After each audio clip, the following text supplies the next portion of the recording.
100 रुपए कमाए नवाब। ये तुम्हारी पहली मेहनत की कमाई है।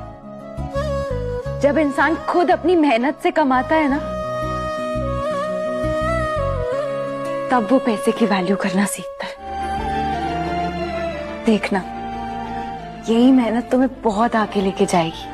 तुम जो भी चाहते हो ना, वो सब हासिल कर पाओगे नवाब। फरिश्ता मिल गया, हीर का फरिश्ता। आज तो इसका चेहरा देख के रहूंगी मैं।